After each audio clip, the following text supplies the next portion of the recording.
श्रावणामध्ये बरेच सारे आपण पारंपरिक पदार्थ बनवत असतो, तर त्यामधलाच हा एक पदार्थ तो म्हणजे खांडवी. नेहमी आपण तांदळाचा रवा काढून मग त्याची खांडवी बनवली जाते, तर तशी खांडवी न बनवता आज आपण खास उपवासासाठी खांडवी बनवणार आहोत. व्हिडिओ कुठे स्किप न करता पूर्ण पहा.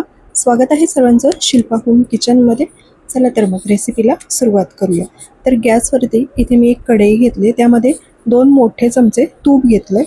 तर तूप छान गरम झालं की यावरती आपल्याला इथे मी 1 वाटी वरीचे तांदूळ किंवा याला भगरसुद्धा बोलतो आपण, हे उपवासाला चालतात. तर हे आपण वरीचे तांदूळ या तुपावरती छान भाजून घेणार आहोत. या पदार्थामध्ये सगळं लागणारं साहित्य आपल्याला एखाद्या वाटीने किंवा मेजरिंग कपने मोजून घ्यायचं आहे. तर इथे मी 1 वाटी वरीचे तांदूळ घेतलेले आहेत आणि हे छान खरपूस असे आपल्याला भाजून घ्यायचे आहेत. गॅस मध्यम ठेवायचे आणि मध्यम गॅसवरती हे छान भाजून घ्यायचे आहेत. तर वरीचे तांदूळ भाजतायत तोपर्यंत आपण बाकीची तयारीसुद्धा करून घेऊया. तर इथे वड्या थापण्यासाठी मी एक प्लेट तयार करून ठेवलं आहे, याला तूप लावून ठेवलं आहे. त्याचबरोबर एक इथे बाऊल घेतलं आहे. आता बाऊलमध्ये आपल्याला लागणार 1 वाटी चिरून घेतलेला गूळ आणि त्याचबरोबर 3 वाटी गरम केलेलं पाणी घ्यायचं आहे. तर गरम पाण्यामध्ये हा गूळ छान विरघळवून घ्यायचा आहे. तर 1 वाटी वरीचे तांदूळ, त्यासाठी 1 वाटी गूळ आणि 3 वाटी पाणी, हे प्रमाण लक्षात ठेवायचं आहे.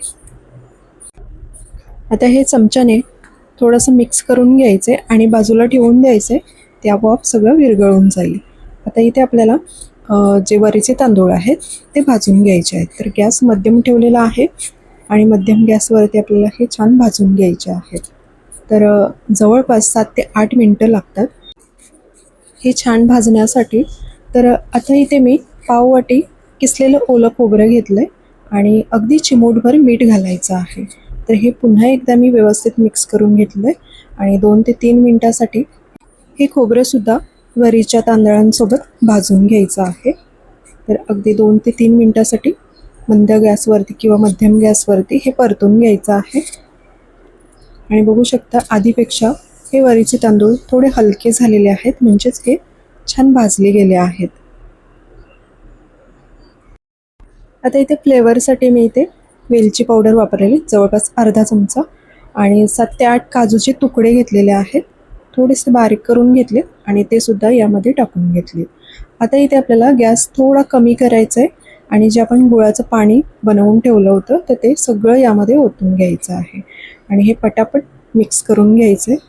आता थोडा गॅस वाढवला तरी चालेल आणि हे सतत परतत राहायचं आहे, म्हणजे हे अगदी 3 ते 4 मिनटातच हे मिश्रण थोडं घट्ट व्हायला सुरुवात होते.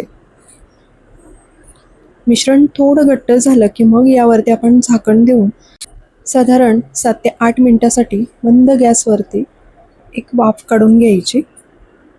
तर बघू शकता हे मिश्रण छान असं घट्ट झालेलं आहे. आता यावरती मी झाकण देते आणि गॅस अगदी कमी ठेवायचं आहे. तर कमी गॅसवरती हे 7 ते 8 मिनटं छान वाफवून घ्यायचं आहे.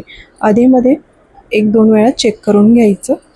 तर मी एकदा चेक केलं, तर आणखी थोडा वेळ मी 2 मिनटासाठी वाफ देऊन घेतलेली आहे आणि बघू शकता आता आणि हे व्यवस्थित शिजलेलं आहे, अगदी मऊसूत असं झालेलं आहे. तर आता मी गॅस बंद करते आणि लगेचच आपल्याला हे मिश्रण आपण तयार केलेल्या ताटामध्ये काढून घ्यायचं आहे. तर मी चेक केलं आणि छान मऊसूत असं हे आपलं मिश्रण तयार झालेलं आहे. आता हे सगळं मिश्रण आपण या ताटामध्ये काढून घेऊया आणि हे गरम असतानाच आपल्याला वडी थापून घ्यायची आहे, कारण हे थंड झाल्यावरती लगेचच कोरडं होतं, त्यामुळे हे आपल्याला लगेच थापून घ्यायचं आहे.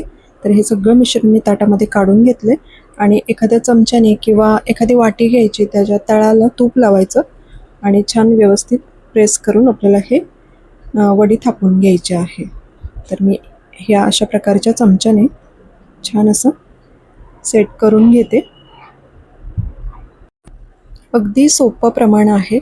जर तुम्हाला उपवासामध्ये काहीतरी गोड खाण्याची इच्छा झाली तर हा पदार्थ नक्की बनवून बघा, खूप छान लागतो. तर आता बघू शकता छान असं सेट करून झालेलं आहे. यावरती मी थोडंसं ओलं खोबरं शिल्लक ठेवलं होतं, तर ते यावरती आपण घालून घेऊया. याऐवजी तुम्ही काजू बदाम पिस्त्याचे कापसुद्धा घालू शकता. तर इथे मी ओलं खोबरं वापरले आणि पुन्हा एकदा चमच्याने व्यवस्थित प्रेस करून घ्यायचं, म्हणजे हे वडी कापताना ते खोबरं निघणार नाही. आणि हे साधारण आपल्याला अर्धा ते 1 तासासाठी सेट होण्यासाठी ठेवून द्यायचं आहे. पूर्ण थंड झालं की मग आपण याच्या वड्या कट करायच्या आहेत. तर जवळपास 1 तास झालेला आहे. 1 तासासाठी मी हे सेट करण्यासाठी ठेवलं होतं. आणि आता आपण याच्या वड्या कट करून घेऊया. तर तुम्ही तुमच्या आवडीनुसार कशाही वड्या कट करून घेऊ शकता, स्क्वेअरमध्ये किंवा डायमंड शेपमध्ये. तर मी अशा स्क्वेअरमध्येच वड्या ह्या कट करून घेते. आणि बघू शकता वड्या आपल्या छान सेट झालेल्या आहेत.